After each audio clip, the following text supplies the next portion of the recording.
Good evening, everyone. Good evening. Good evening and welcome. Welcome to the Center for the Study of World Religions. My name is Charles Stang. I have the pleasure of serving as the director of this center. It's a pleasure to welcome you all. I'd also like to welcome those of you who are joining us by live stream and those of you who are in our event overflow space. Everyone is most welcome. Some other thanks are in order before we begin. First, to the center staff for making this event possible.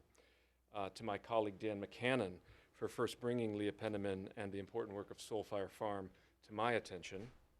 And many thanks to you, Leah, for accepting our invitation and for your patience and flexibility as we brought this event to pass. You may have noticed that there are more cameras in this room than is usual. NBC is here filming for a feature on Leah. I know. It's not normal for us. If anyone would prefer not to be in any camera crowd shot, please raise your hand now, and the folks from NBC will do their very best to avoid you. So if there's anyone who would rather not be in that shot, this is the moment to make yourself known. Very good. Okay, we're all going to be famous. Please silence your cell phones and don't block the two emergency exits, the one in the back and the one at the I don't know why you would. We all have seats, but there you have it. Okay. Now, I have the distinct honor and pleasure of not only welcoming but introducing Leah Penniman tonight. I'll try to keep my remarks short because I'm sure you're here to learn from Leah, not about her, or if about her from her, not from me. But I would be remiss if I didn't offer a proper introduction. Leah is a Black Kreyol educator, farmer peyizan, award-winning author, and food justice activist from Soulfire Farm in Grafton, New York. She's been farming since 1996 and co-founded Soulfire Farm in 2011. She holds a master's degree in science education and dual bachelor's degrees in environmental science and in international development from Clark University. She's also a Magne, or Queen Mother, in Vodun. Her 2018 book, Farming While Black, is the first comprehensive how-to guide for aspiring African heritage growers to reclaim their dignity as agriculturalists and for all farmers to understand the distinct technical contributions of our African heritage people to sustainable agriculture. Her work was honored in 2019 with the James Beard Foundation Leadership Award. Leah's lecture this evening, entitled Farming While Black, African Diasporic Wisdom for Farming and Food Justice, is at the crossroads of two of the center's programming threads, one on race, religion, and nationalism, and another on matter and spirit, ecology, and the non-human turn. The first of these threads investigates how nationalisms, old and new, have deployed the rhetoric of race and racial hierarchy, and of religion and religious hierarchy, and wrought great injustice in this world. It seeks insights not only for discerning this twisted logic, but also for discerning ways forward, through it, and perhaps even out of it. The second thread looks for resources for our own ecological imagination in the so-called non-human, or perhaps better, the more than human world. That world of beings with whom we share this fragile earth. The world of animals, plants, and yes, spirits, among others. A more than human world, the modern industrial West has either ignored, derided, or exploited, as it has those folks who take this world seriously. In my mind, Leah Penniman's work is at the center of both of these conversations. She's been farming since 1996 and teaching since 2002. She's worked at the Food Project, Farm School, Many Hands Organic Farm, Youth Grow with farmers internationally in Ghana, Haiti, and Mexico. She founded Soulfire Farm in 2011 with the mission of ending racism and injustice in the food system and reclaiming the inherent right to belong to the earth and to have agency in the food systems as Black and brown people. To that end, Soulfire Farm operates a community-supported agriculture farm share, Black and Latinx farmers immersion training, activist retreats, anti-racism training for farmers and food justice leaders, and community farm days, among other programming. That makes our programming look paltry in comparison. Soulfire Farm also partners with the Northeast Farmers of Color Network on the reparations map for Black Indigenous farmers. The aim is to claim sovereignty of the food system that was built on the stolen land and labor of Black, Indigenous, Latinx, Asian, and people of color, and calls for reparations of land and resources. The work of Penniman and Soulfire Farm has been recognized by the Soros Racial Justice Fellowship, Presidential Award for Science Teaching, New York State Health Emerging Innovator Awards, and Andrew Goodman Foundation, among others.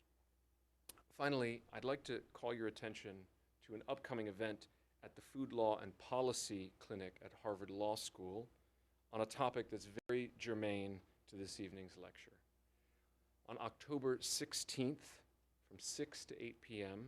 in the Austin Hall of Harvard Law School, there's going to be a panel event, a discussion on land loss, wealth, and reparations. Panelists will include Bryce Wilson Stuckey, Thomas Mitchell, Derek Hamilton, and Dania Francis. Those last two may be familiar to you.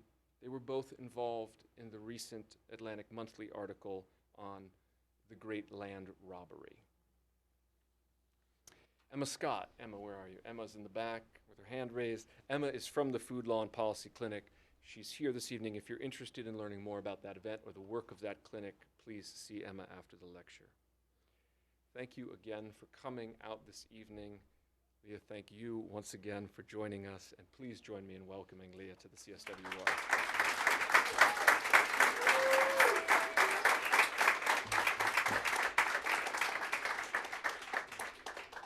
Thanks, family. Y'all know what a PK is? What's a PK? Preacher's kid. I'm a double PK.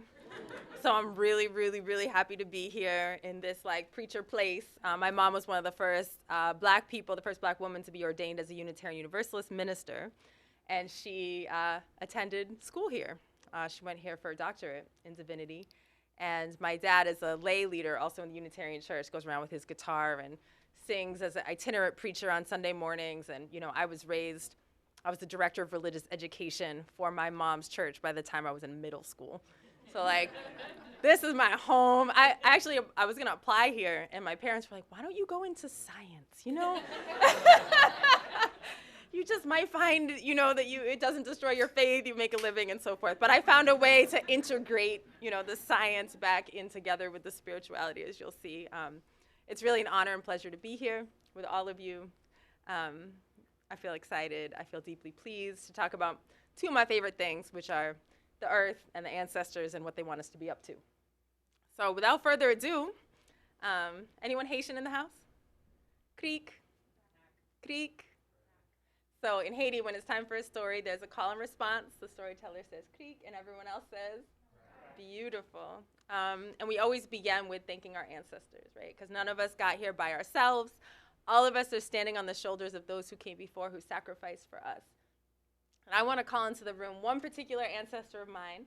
Her enslaved name is Susie Boyd. Her true name is lost to the seas of time. But she is my grandma's grandma's grandma. And she was kidnapped from the shores of Dahomey, West Africa in the late 1700s. And like so many community members, was living in fear before that, watching her cousins and children and grandparents getting taken. And she made this really audacious and courageous decision to gather up the okra, the millet, the black rice, the molokia, the sorghum, and braid it into her hair, and braid it into her children's hair. Because they knew that wherever they were going, right, They believed that there would be a future of tilling and reaping on soil, and there would be some seed that we all needed to inherit. That's what our grandmothers did for us. And so when I get discouraged, which I do, I swear every year, about this time of year, I tell my husband, I'm like, I'm going to go work at the post office. I'm just done.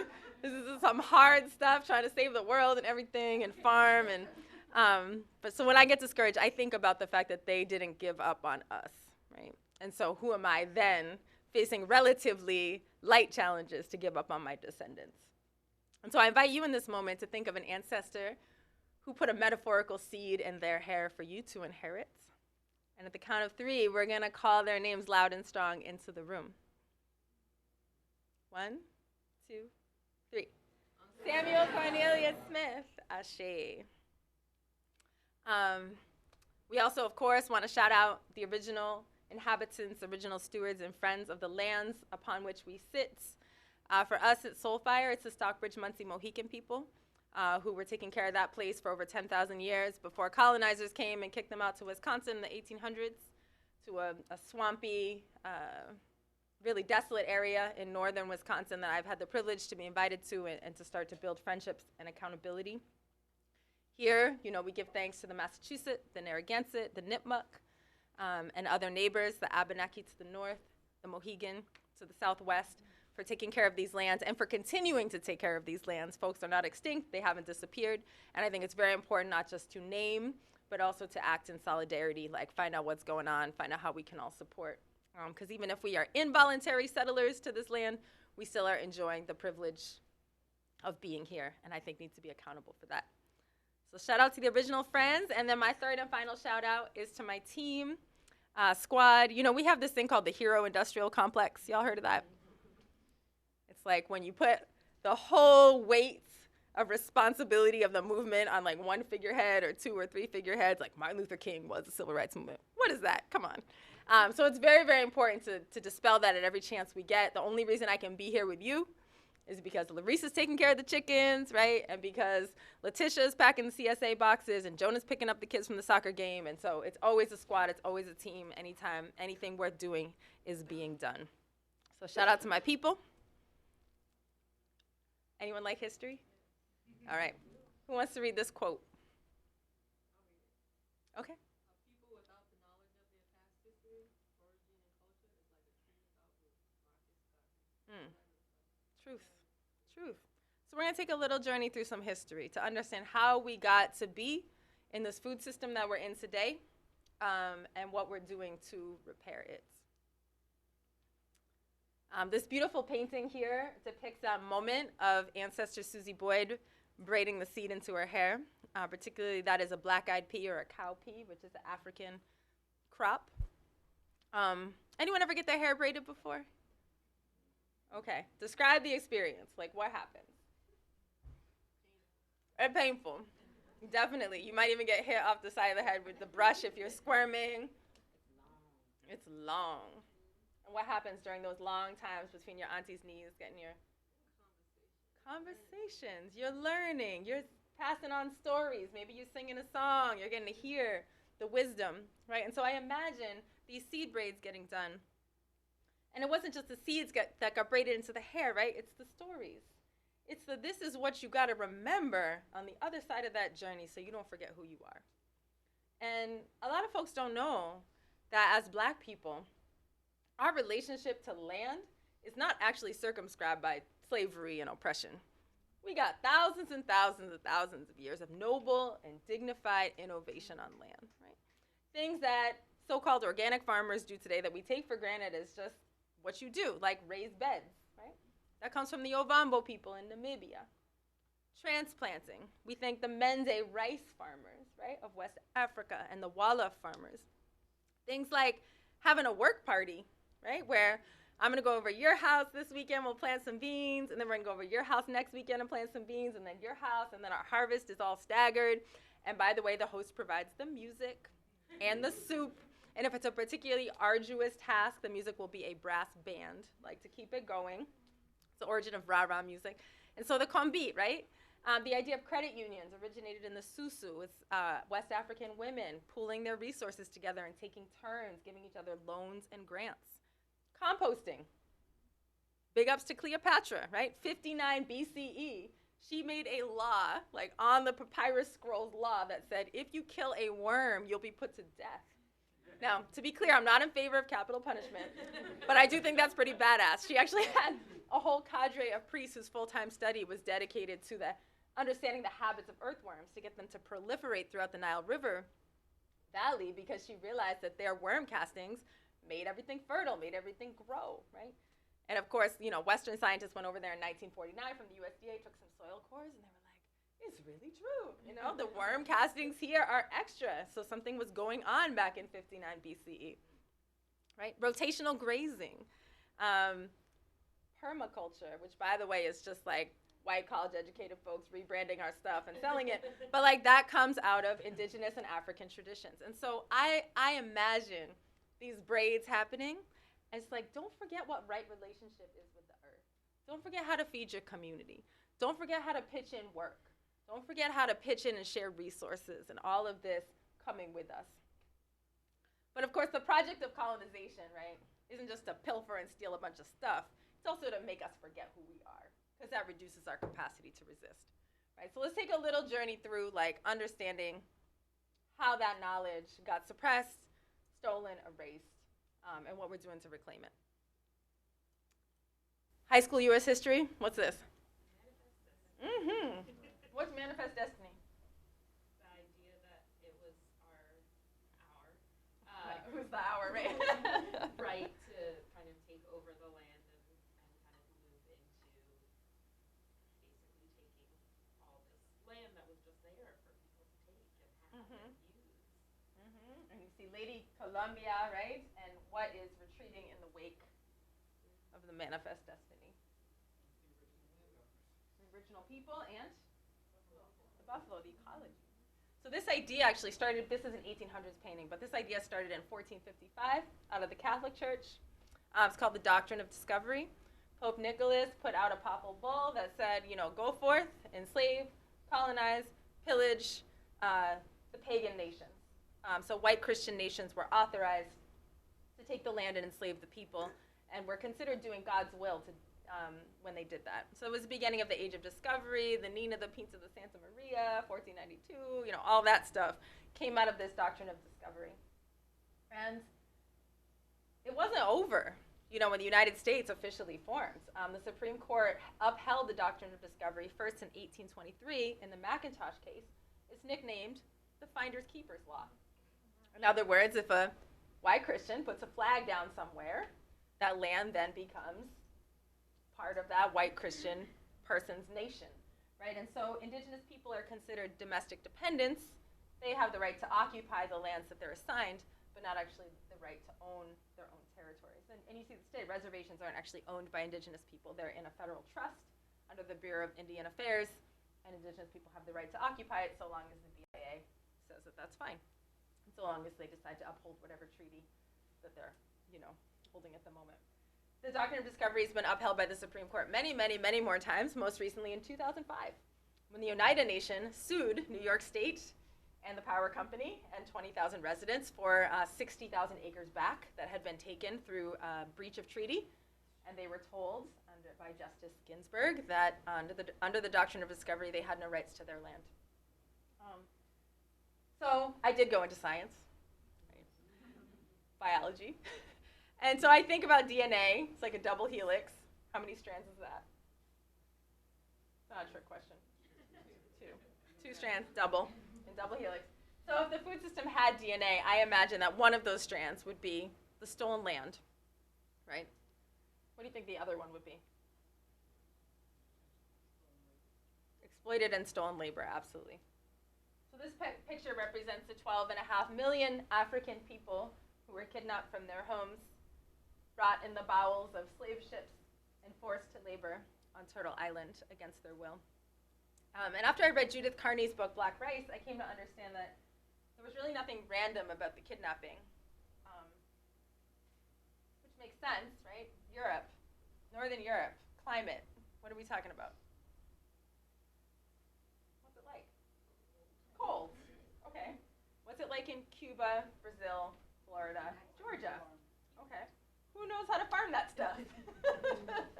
not Northern Europeans, right? And so they specifically had to go snatch up the best agriculturalists for the tropical and semi-tropical agriculture they were trying to do. They stole rice farmers from the Mende and Wolof people to establish the multi-trillion-dollar Carolina rice industry so that they would dig the dikes and make the patties the way that they had back home. And the slavers were developed a skill at this and really robbing the very best farmers from their community. And when I lived in Ghana for 6 months, I came to understand how that impacted the continent. Because what happens to a people when you take their expert agriculturalist away from the community, right? So there was deep harm on both sides of the Atlantic Ocean. But we're good, right? Because 13th Amendment, Emancipation Proclamation, 1865, we're free. What's the exception clause in the 13th Amendment? No slavery is allowed, right, unless you've been convicted of a crime. Exactly. And so we have the rise of what's called convict leasing after 1865. I mean, the South is freaking out. We just took the whole labor force. What are we going to do, right? And so they put a bunch of new laws on the books called the Black Codes. The Black Codes make it illegal to do things that previously were not illegal, such as loitering. What does loitering mean? What y'all are doing. Y'all are loitering. Y'all are up to nothing. You're up to nothing productive, right? Vagrancy became a crime. What is that? Vagrancy is not having a job, but specifically not having a year-long contract on a farm. How many people in this room are vagrants? You got a year-long contract on a farm? So these things became illegal, and the prisons filled, right? The prisons filled, not because of like rape and murder and actual crimes, but really because there needed to be a pretense in order to lease people, prisoners, right, back to the plantation, the mines, and the railroads. And this was not a tiny footnote in history. During Reconstruction, 73% of Alabama's state budget came from convict leasing of black people. I don't know if you looked at the news recently, but with the crackdown on so-called immigration by the current administration, convict leasing is back on the rise. There's a shortage of laborers from Mexico, and so they have redoubled down on the program of having incarcerated African-American men, mostly to do the picking on the farms in the West and the South. So it's still legal, it's still allowed, this is not paid labor. You know, those who were not convicts, leasees, were by and large doing a debt peonage system called sharecropping. Sharecropping is when you don't own your land or your mule or your sacks for your cotton or your food or your shoes. All of those are rented. They're on lease from the former owner, from the plantation manager. And then they're paid back at the end of the season through a share of the crop. And Fannie Lou Hamer, one of her famous things that she talked about is how when she was a little girl, she noticed that the plantation owner had fixed the scales so that it was undervaluing the cotton harvest. And as a child, she went and fixed the scales. And that was her first act of resistance, and that's what made her the revolutionary that she is. Most sharecroppers were more in debt at the end of the season than they were at the beginning. Poverty was so rampant that sharecroppers developed a disease that we almost don't even know about today called pellagra, which is a niacin deficiency. 100,000 sharecroppers died of pellagra during this time because of the level of malnourishment endemic to that type of poverty. So again, the DNA, stolen land, exploited labor. We're going to march through history and see if this shifts at all. Right? So now we're up to the early 1900s. Despite being sharecroppers, despite having to go to prison and being forced to work, somehow our ancestors managed to save up their Sunday money to buy some land. They had really wanted land reparations. They almost got it. You know, there was these 30 black pastors that met with General Sherman back in 1865 and said, you know, all we need is homes and the ground beneath them so we can plant fruit trees and tell our children, these are yours. Give us 40 acres and we won't bother you. But of course, that never happened, right? It was reversed. We had to buy our own land. So by 1910, black people had saved enough money to buy 16 million acres of property across the South, which was a pretty astounding feat. That was 14% of the nation's farms at the time. They were little farms, they were swampy farms, but nonetheless, it was a piece of ground to own. What do you think happens to the plantations if the sharecroppers get their own land? Not your question.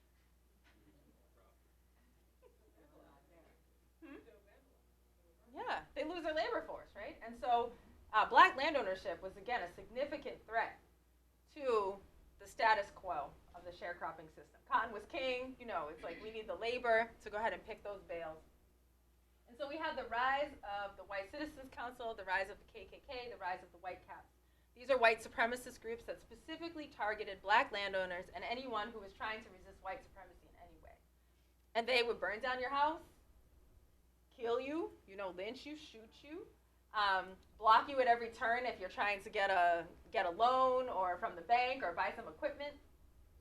And over 4,000 black people lost their lives through this terror campaign. The peak of the terror campaign was identical to the peak of black land ownership. And because 4,000 is like a really big number, I want to read you one account of just one of those 4,000 people so that you can understand what life was like. So trigger warning, this does talk about violence against people in particular. After midnight on October 4th, 1908, 50 hooded white men surrounded the home of a black farmer in Hickman, Kentucky, and ordered him to come out for a whipping. When David Walker refused and shot at them instead, the mob poured coal oil on his house and set it afire, according to contemporary newspaper accounts. Pleading for mercy, Walker ran out the front door, followed by 4 screaming children and his wife carrying a baby in her arms. The mob shot them all, wounding 3 children, killing the mother, the baby, and the others. Walker's oldest son never escaped the burning house. No one was ever charged with the killings, and the surviving children were deprived of the farm their father died defending. Land records show that Walker's 2.5-acre farm was simply folded into the deed of a white neighbor. The neighbor soon sold it to another man whose daughter owns the undeveloped land today in 2019. So if you learned about the Great Migration at all, you probably learned about it as a yearning for opportunity of the factories of the North. What I didn't realize until I started digging into this history is that it was a refugee crisis, that it was really actually fleeing literally for your life. And so we did. 6 million of us went to the North. We left those red clays of Georgia behind, you know. My family went to Pittsburgh to work in the factories, left behind their farm in Rock Hill, South Carolina, hoping for something better for their children and hoping to survive. And so there was a labor vacuum in the South again. And you would hope that this would be this like come to Jesus moment where the United States would say, you know, that stolen land, exploited labor thing, that's like old. Maybe we should figure out living wages. And, you know, to the nation's credit at this time, which is around the 1930s, we were starting to think about that. You know, FDR, Social Security, 8-hour workday, child labor protections, the right to unionize, overtime pay, like all of these wonderful reforms. And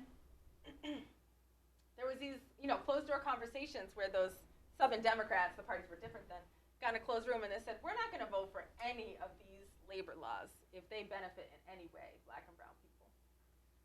And so they put these exclusion clauses into the Fair Labor Standards Act, the Labor Relations Act, Social Security Act, that said if you're an agricultural worker or you're a domestic worker, you're not covered. To this day, if you're an agricultural worker or domestic worker, you're still not covered. And you're still more likely in those professions to be black and brown. We haven't fixed it yet. There's a whole different set of labor laws for farmers than there are for everybody else. For example, if I were to get a job on a farm with less than 7 employees, which is what's considered a small farm by the federal labor law, there is no minimum wage at all at the federal level. Your state might have one, but there's no federal minimum wage at all. At 12, I can drop out of school and start working. I have no recourse for wage theft, for sexual assault that I may experience on the job, which is rampant. And that's in the U.S. labor law. And so the United States, true to form, tries to figure out which population we can now move on to exploit in order to eat. So what comes next? What comes in the mid-1900s?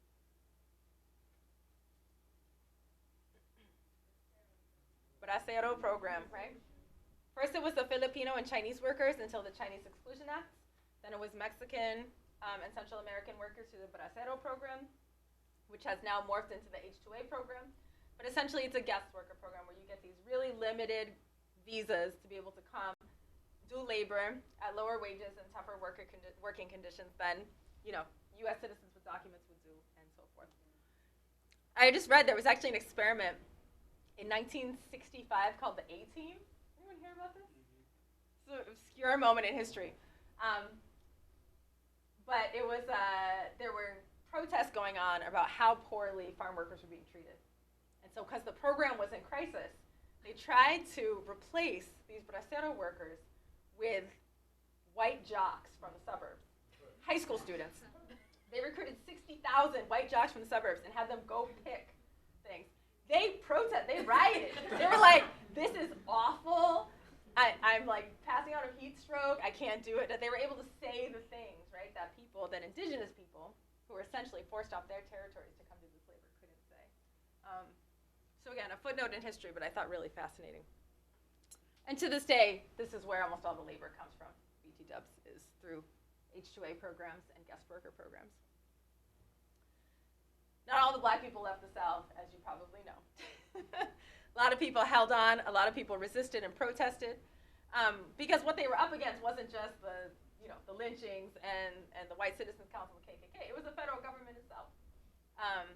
The USDA, the U.S. Department of Agriculture, is responsible for giving to farmers loans, crop allotments, technical assistance, support with their farms. Right? It's actually one of the most subsidized industries in the country. But if you were black and you went down to get a loan, time again you would be delayed and denied, especially if you had the audacity to register to vote, to join the NAACP, or to sign a petition. In Pete Daniels' book, Dispossession, he talks about how these USDA loans were sharpened into a weapon to punish civil rights activity, and goes through the case studies time and again of, oh, you can't get irrigation, you can't get seed, you can't get equipment. Meanwhile, these white farmers have access to extension agents, universities, loans for mechanization, and so forth. The end result, by 1965, the U.S. Commission of Civil Rights said that the federal government was the #1 driver of black land loss and would have the blood of the extinction of the black farmer on their hands. Because we went from 14% of the nation's farms down to 1% of the nation's farms. Not because we didn't know how to farm, didn't want to farm, but because there was violence against the people. Oh yeah, sure. I will do that. Sorry, overflow people. I wish you were here. The good news is that these farmers went ahead and sued the federal government, and they won the largest civil rights settlement in the history of the United States, the Pigford v. Glickman case in 1999. It's a $2 billion settlement. By then, most of the farmers were in their 90s. The settlement was too small to get their land back, but it was a crucial symbolic victory because it said to America, the reason we've been dispossessed of our land is not because we lack the skill or the hearts, but literally because you've taken away our livelihood. So now most of our people are in the urban north, right? And racism is weird up here, right? It's like tricky and different. It's like they don't just come out and burn your house down. I mean, sometimes they do. My mom's family was the first black family in Newton, Massachusetts, and they got a brick through their window. But usually it's not that. It's a little sneaky, So like in 1935, the federal government had the commissioned these maps to be made of neighborhoods in urban areas, ranking them in terms of best for lending down to least desirable for lending, with the black and brown neighborhoods being outlined in red to indicate undesirable for lending. Banks were not to lend to them, which means that people could not get mortgages, which means they could not own homes and could not build intergenerational wealth. 80% of wealth is inherited. Almost all of that is real estate, is property, right? And so you wonder why today in the United States, a white baby is born 16 times wealthier than a black baby in the same area. And it's not because that white baby worked really hard in the womb. to like earn that 16 times wealth, right? It's because of inheritance. It's because of property. In the community where I live, after World War II, when the GI Bill was a thing, that's when they were, the federal government was giving zero interest mortgages. They gave out 67,000 of them. Less than 100 went to people of color in aggregate, right? And so all of these ways, we call this white affirmative action, right? The GI Bill, the Homestead Act, right? The Alien Land Acts, the Moral Act, all of these extra benefits given to European descendant folks that were not given to Black, Indigenous, and other people of color. And they add up. You know, the wealth gap has doubled in my very short lifetime, right? So we get to where we are today. Again, this food system built on stolen land and exploited labor continues to harm disproportionately communities of color. Where do you think this beautiful young person is? A food bank. 1 in 3 Black children rely on emergency food to get their daily caloric intake. In communities of color, we are more likely to suffer from diabetes, heart disease, poor eyesight, learning disabilities, mental illness. All of these are connected to not having access to ancestral, cultural foods that are whole foods that are prepared with love, right? Instead, the corporate package, subsidized, hot Cheetos and Takis, blue drink, whatever it is on the corner store that you can get with a couple dollars, not this beautiful, meal like we just enjoyed together. So the consumer is hurt as well. You have a situation today where 85% of the labor that's done on farms is done by people who speak Spanish as their first language, who are born outside of the so-called borders of the so-called United States. Again, not protected by the labor laws that most of us enjoy. You have the situation where 98% of the rural, arable land in this country is owned by white people. That is the highest percentage ever in history. So the land distribution has become more racially skewed in every generation. And you have the situation where the same way that we're treating our human brethren is echoed in the way we're treating the earth. If you all read the IPCC climate report on land, I hope you did. It's really amazing. It's dense, but you should read it anyway. Agriculture is the #1 driver of climate change, of water withdrawals, of land use conversions. And it's not that we don't know, again, how to both provide nourishment for our human family and also to protect and nourish our non-human family. But it's corporate greed, mechanization that has resulted in the destruction of our soil and the destruction of our air. So I'm going to talk about the good news. I'm going to talk about what we're doing, because there is a very strong, very, very powerful movement to heal and repair the food system. But first, I want to hear from you a little bit. I'm going to encourage you to talk to each other. It's going to be short. It's not like marriage or anything.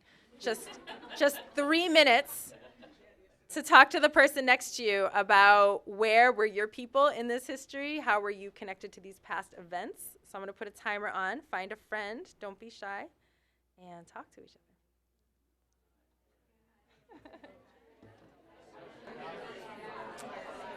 When I say free the people, you say free the land, free the people. When I say free the people, you say free the land, free the people.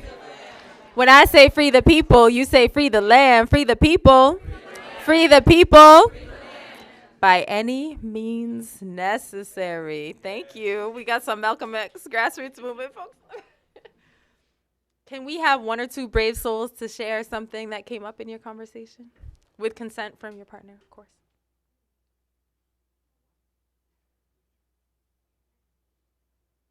My partner is starting A food church? Yeah. I said the same thing you did. Do you know Reverend Heber Brown in Baltimore? No, but I should. Okay. Talk about it's the Baltimore Black Church Food Security Network. Really, really powerful work. I don't know if that's what you're talking about, but are you going to worship food? So it's like a dinner church, so you worship, like food is part of worship. Yeah. That sounds great. I want an invitation. Okay. Anyone else want to share? Hi everyone, my name is Naja.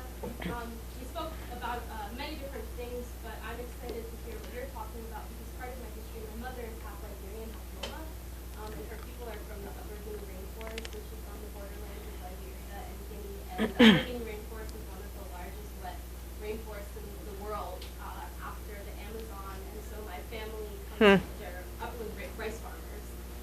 Wow. There's a lot of deforestation happening, and so there are a lot of issues with indigenous rights. People are losing land, so people aren't able to farm, and also flora and fauna that's native to that area is being destroyed, and animals are being displaced and lost, and so that's some of the history that I carry and I think about. Wow. Thank you for sharing that. And thank you to all your people for keeping the upland rice alive, the original rice. Thank you. And thanks for the courage to share the stories. We're going to keep moving, but I will talk to you after if you want to share more stories. So the good news is that there are folks in every single generation who remembered that there was some seeds left in their hair from their ancestors to pluck out, to look at, to consider, to plant for the next generation. And those are the people who are resisting colonization, who are re-indigenizing the food system, and those are the people upon whose legacy we build at Soulfire, and by extension, in the whole Black Indigenous land sovereignty movement, of which you and your mother are a part. So I want to talk a little bit about what Soulfire does and what that legacy is that we are leaning on. Because I really believe, what Fannie Lou Hamer was talking about when she said, if you have 400 quarts of greens and gumbo soup canned for the winter, nobody can push you around or tell you what to do, right? And by extension, if you don't have any gumbo soup canned for the winter, as soon as they put chains around the grocery store, you're going to put down your ballot, you'll put down that NAACP membership card, you put down your demands, because who's going to let their children go hungry for any reason, right? And so her whole thing was to free ourselves, we must feed ourselves. We need our own institutions. And so Soulfire Farm was really built on that vision of how do we train, equip, empower, advocate for, defend Black Indigenous farmers.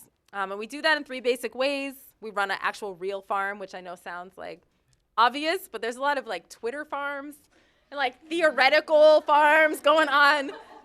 I'm just like, but do you touch dirt? Like, so like a real place in the world, in Grafton, New York, we're on 80 acres of Mohican territory. We do training programs and we do a lot of organizing.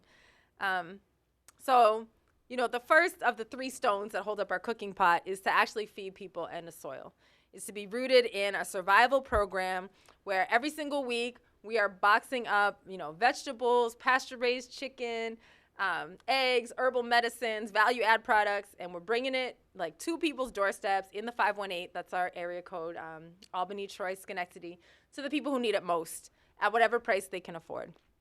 So we use the sliding scale model, and that sliding scale model allows those who have more means to subsidize the shares of their neighbors who have less means. And particularly, we make sure that anyone who is coming as a refugee to the community or coming back from prison gets a free share. We call that our Solidarity Shares program, and we organize their neighbors to pay for those shares. So this is what it looks like this time of year. It's like melons and collard greens. And I feel really proud of this because when we couldn't afford river bottom soil because we don't have it like that. And all the farmers down the valley were like, you can't grow food in Grafton. What are you talking about? It's just a rock. But we've managed to use Afro-Indigenous technologies to build that soil up and to produce this beautiful food. So yes, we can, right? And yes, we will.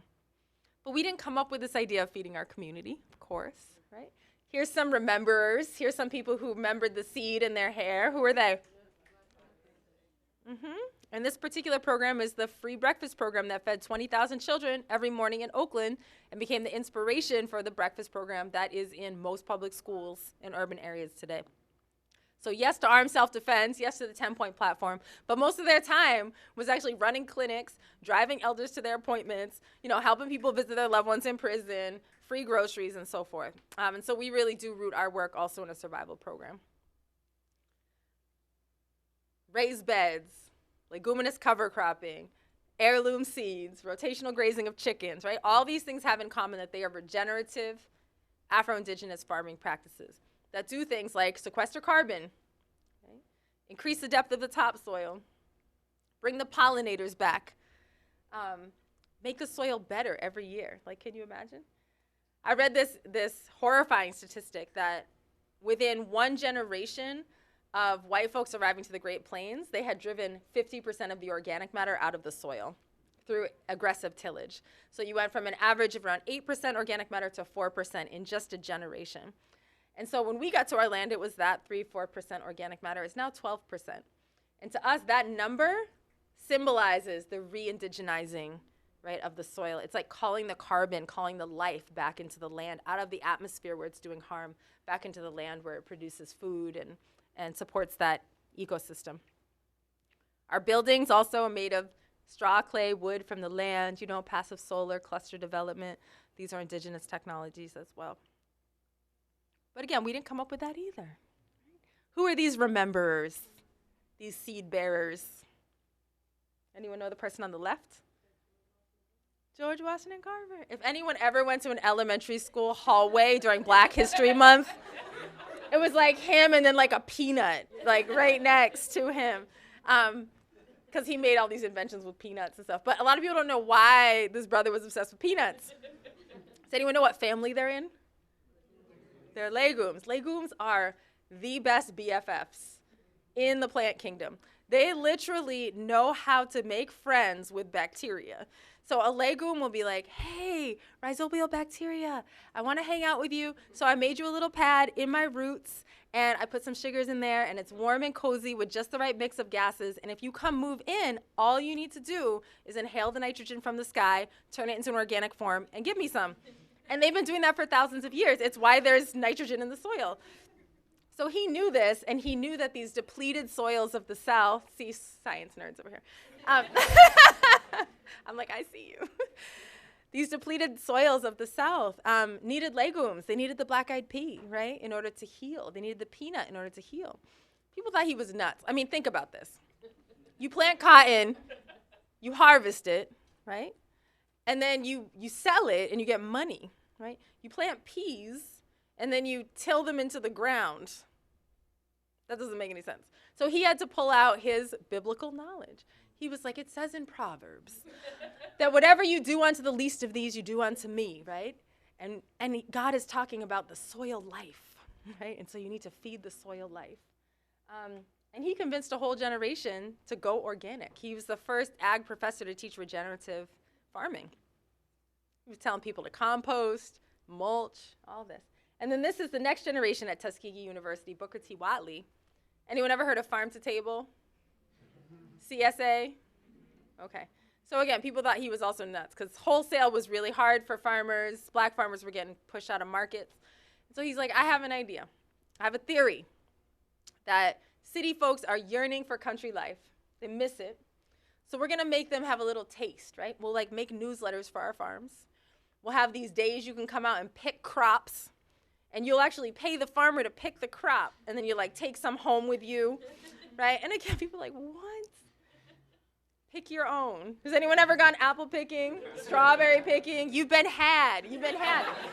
That was his idea, to make you feel like this little taste of country life.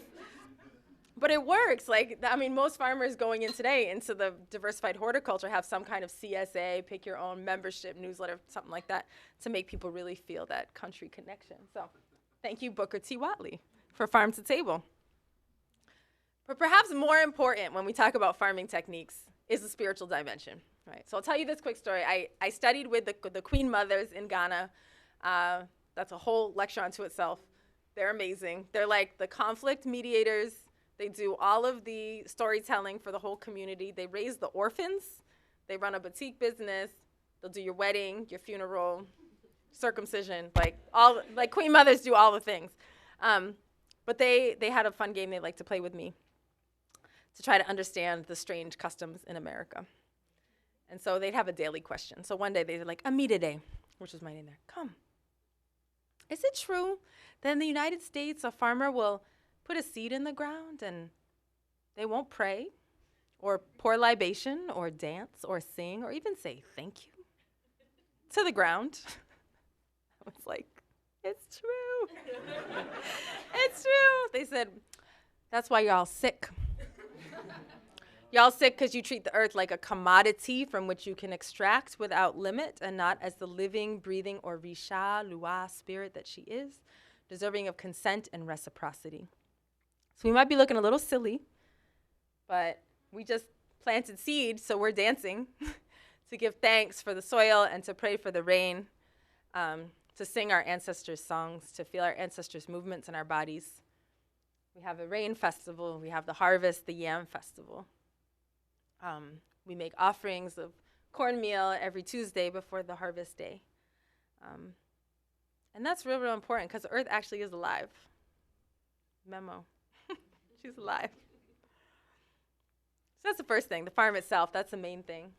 2 more things we're up to. The second one is training farmer activists. We have some alumni in the house tonight. What's up? Because here's the thing, it's real hard for us. You know, I can't tell you how many of our people try to get into an incubator program, they get denied.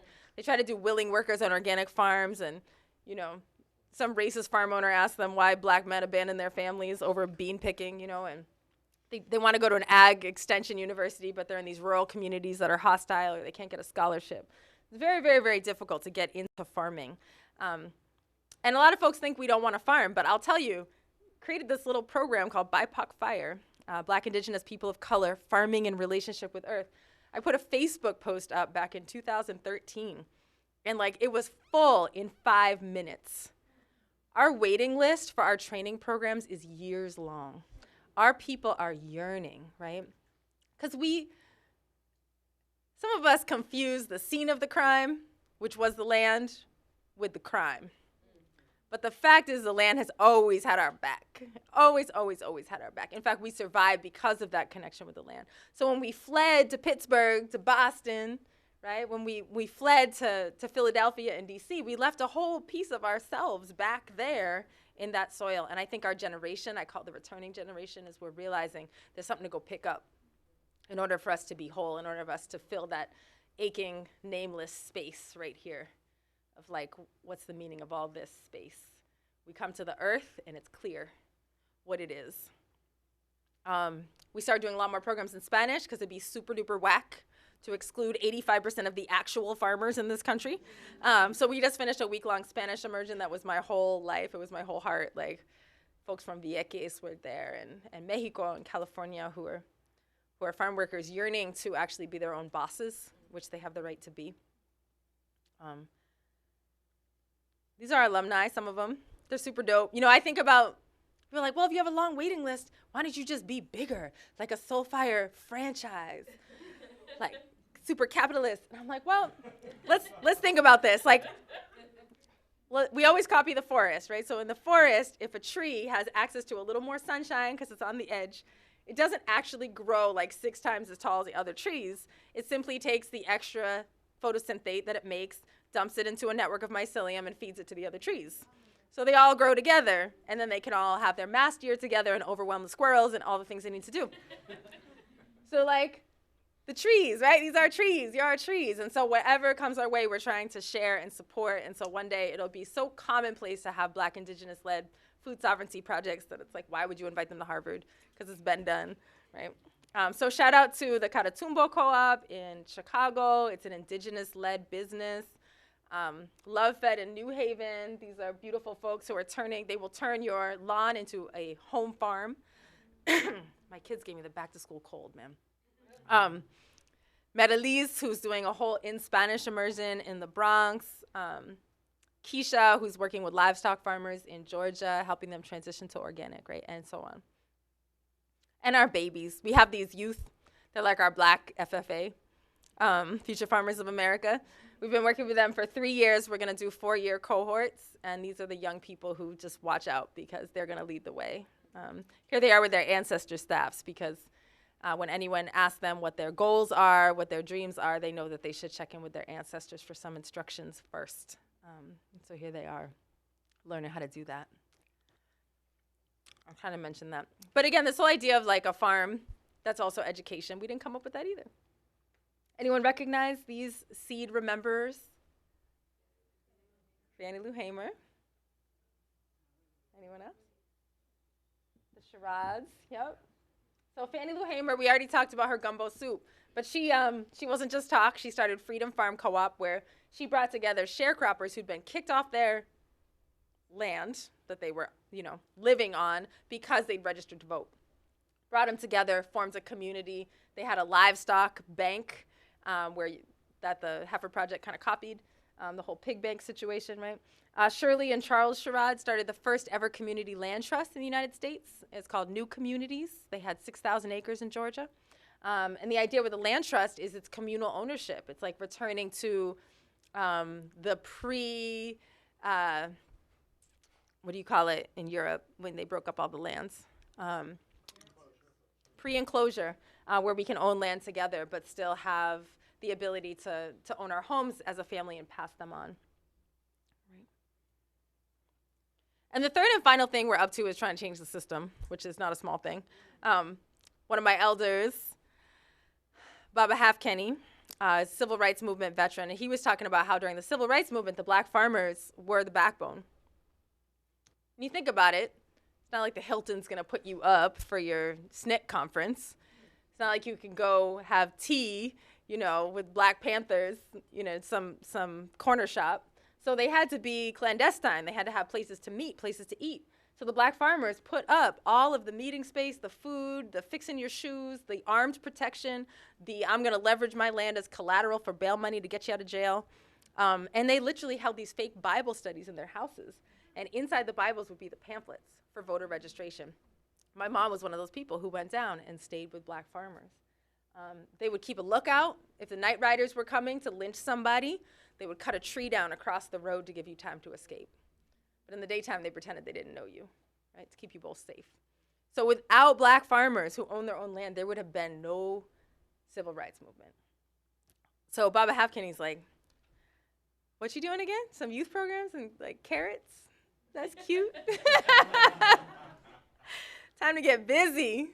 So we've tried to be accountable to community. A few of the like movement building projects that we're up to. One is this reparations map, where Black, Indigenous, folks of color can put their farm and food justice projects on the map and receive land and money in the spirit of reparations from those who've inherited it. That stolen land and labor returned, and we've had over 20 people get farms or significant capital through that project. Reparations is a hot topic now. It used to sound really radical, but now y'all, it's like regular. One of my mentors, Ed Whitfield, explained reparations probably the best I've ever heard it. He said, you know, imagine that your neighbor stole your cow. 2 weeks later, your neighbor comes back over to your house, tears in his eyes, like remorse in his heart. Like, I'm so sorry I stole your cow. It was super wrong. I really didn't mean it. I know everybody saw it too. There's no question. But I'm going to make it up to you. Every week for the rest of this cow's life, I will bring you half a pound of butter. What would you say? Give my cow back. But look at how we're treating, right? This whole situation of having stolen the whole continent from indigenous people and having stolen at least $7 trillion of labor from black people. It's like, oh, but we'll put a scholarship fund for you at our institution so you can come, right? That's the butter. So we really, really have to be looking at how do we fundamentally shift, right? That we help form the Northeast Farmers of Color Land Trust, which will be going public in probably 9 to 12 months. And we'll make it very easy to make tax-deductible donations of that stolen land to be returned to indigenous and black communities across the Northeast. So check it out. We tell stories, which I used to think was like a waste of time, but I will tell you that every single one of those land donations came from some storytelling. So Griot has been our way. Being preachers has been our way. It's how we motivate and catalyze our folks. And so we have 30 plus alumni who are part of our Griot collective and go around and talk about this work. It's super beautiful. And we do international work too. We have sibling farms in Vieques, in Ghana, Mexico, and Haiti. And we don't go and like try to tell them what to do like some weird whack international extension agent. We just figure out what they need and how we can provide the resource, whether it's, you know, expertise, labor, money for them to do it. So like case in point, after Hurricane Matthew really devastated the community of Leogan in Haiti, they needed an irrigation system so they could plant a second crop, so they could eat. A pump costs like $300. We buy the pump, and by the end of the day, over 20 farms are irrigated because they all work together, like digging the channels, you know, so everyone can plant. This is an example of a kind of project. And then, you know, trying to Ocasio-Cortez is like asking us to help with the Green New Deal and all these things, which is an honor. But these laws fundamentally are what underpin the system, so we got to be working on that too. We didn't make that up either. Organizing. Who are these people? Chavez, Dolores Huerta, Larry Eats Leong, the Immokalee workers, right? The Haitian peasant movement, the Haitian Revolution, right? This idea of really resisting to actually fundamentally change the system. The Haitian peasant movement is one of my favorite. They don't get shout outs enough, but we talk about GMO seed and Monsanto. They literally block Monsanto shipments of genetically modified seed at Port-au-Prince and burn them.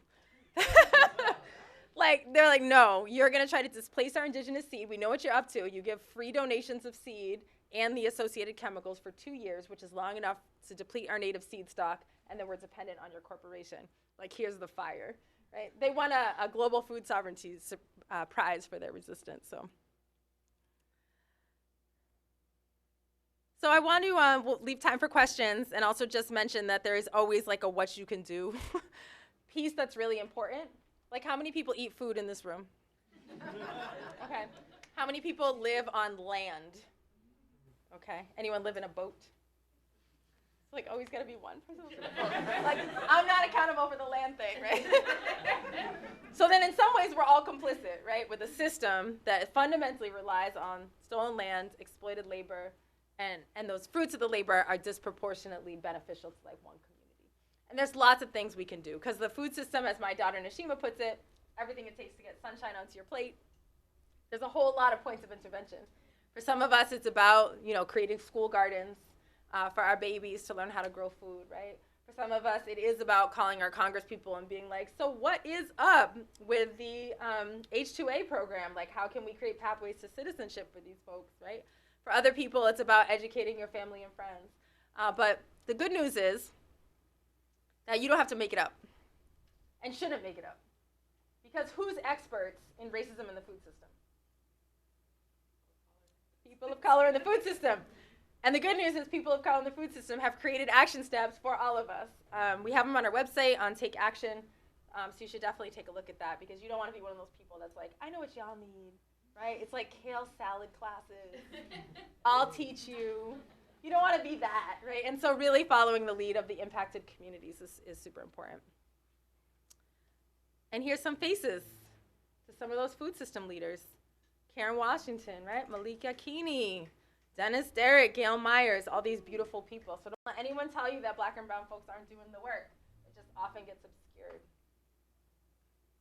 More organizations to support. And there's a full list on our website.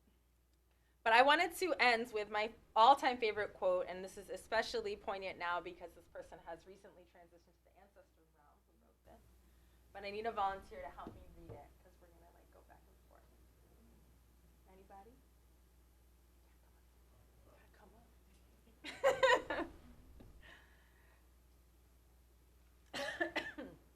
Good, my voice is going to make it all the way. All right, so here's what we're going to do. I'll read a line, and then you read a line or a stanza. Cool. It's 2 pages. Okay. So, here we go. See what you can do. Never mind you can't tell one letter from another. Never mind you born a slave. Never mind you lose your name. Never mind your daddy dead. Never mind nothing. This here is what a person can do if they put their minds to it and their back in it. Stop sniveling, the land said. Stop picking around the edges of the world. Take advantage. And if you can't take advantage, take disadvantage. We live here on this planet, in this nation, in this country, right here, nowhere else. We got a home in this rock, don't you see? Nobody starving in my home. Nobody crying in my home. And if I got a home, you got one too. Grab it. Grab this land. Take it. Hold it, my brothers. Make it, my sisters. Shake it, my siblings. Squeeze it. Turn it. Twist it.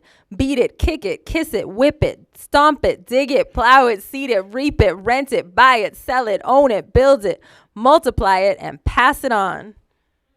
Can you hear me? Pass it on. Thank you.